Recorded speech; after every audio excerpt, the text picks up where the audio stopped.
Benvidos a un novo podcast do CEIP Plurilingüe San Clemente de Cexar.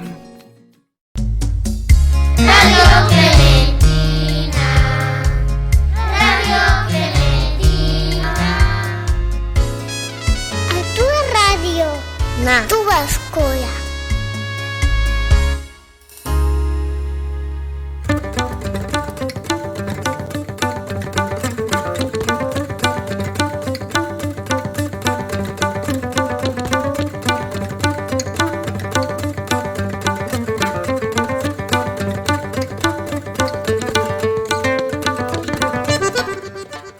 Bo día, radiointes! Un mes máis, aquí estamos os pequechos e pequechas de primeiro de primaria para presentarvos o noso cuarto programa de radio.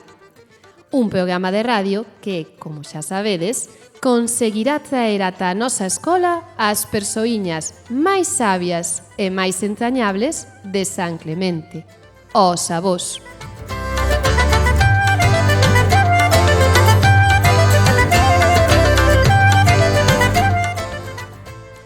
Nesta ocasión, coa súa sabiduría e bo facer, prometémosvos que se vos fará a boca auga. Non digo máis, estade ben atentos e atentas, pois hoxe contamos coa presenza de Elvira, unha bisaboa de San Clemente, coa que falaremos de papatorias. Arroz con chícharos, patacas novas, repolo de tantos, e máis cebolas, e máis cebolas, e máis cebolas, arroz con chícharos, patacas novas. Bos días, clementinos e clementinas, como estades? No cuarto programa de radio dos Avós Contan, os nenos e nenas de primeiro entrevistaremos a unha avoiña moi nosa.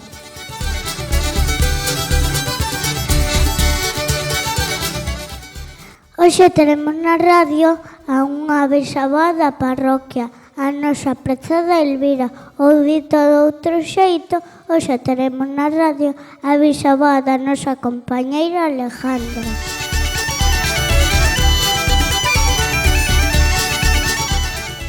Hola Elvira, e benvida a nosa escola. Como estás? Ben.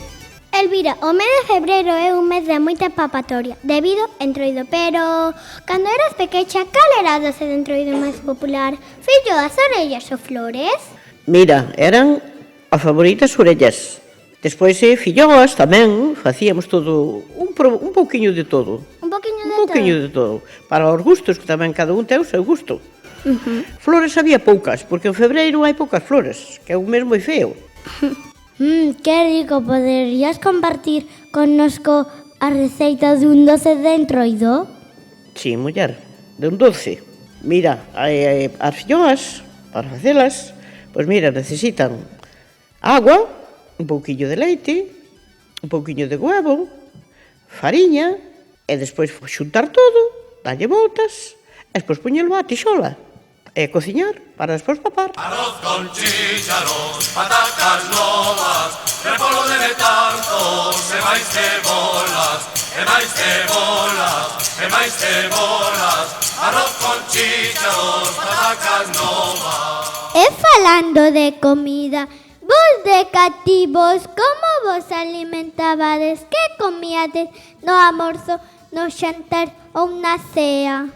Mira, no almorzo comíamos leite, que lle sacábamos á vaca, que non había no súper. Había que sacarlo a unha vaca e preparalo, e despois desayuníamos. E senón un pouquiño caldo, que quedara do outro día, ou algo que quedara por ali, unha limonada sabía, senón un leitiño da vaca. E antigamente tiñades supermercados tan modernos e tan cheos como os que temos hoxe en día?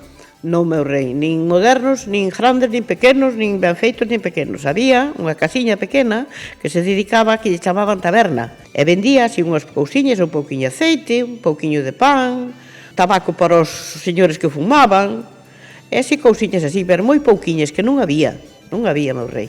Elvira, supoñemos que as cociñas tamén se modernizaron, pero como cociñabades antes sen vitrocerámicas, microondas ou freidores de aire?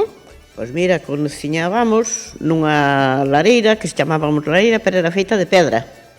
Entonces aí, con ferriños, facíamos un altiño para poñer a pota, encima, aí facíamos o lume por abaixo e íbamos botando as cousas dentro para cociñalas.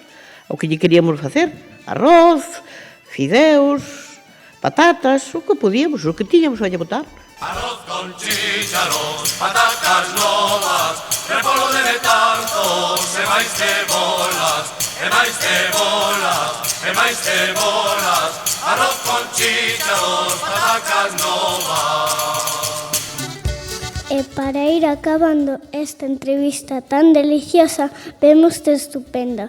E seguro que a comida galega ten moito que ver. Cal dirías que é o alimento, o prato máis saudable que temos na dieta galega?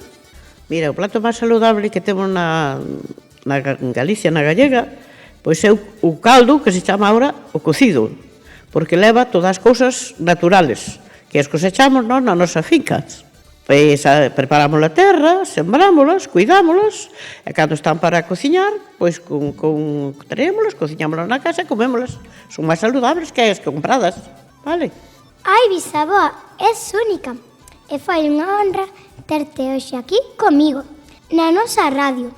Moitísimas grazas por tanto e vémonos na moza a hora de papar. Quérote. Bueno, pois xa terminamos. Vou mandar un saludo para todos os nenos do cole, para todos os profes. Esperarnos ver aquí outra vez e gracias por todo.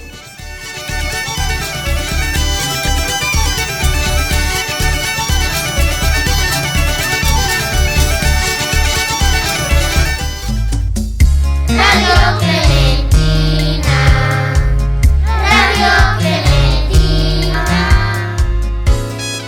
A túa radio, na túa escola.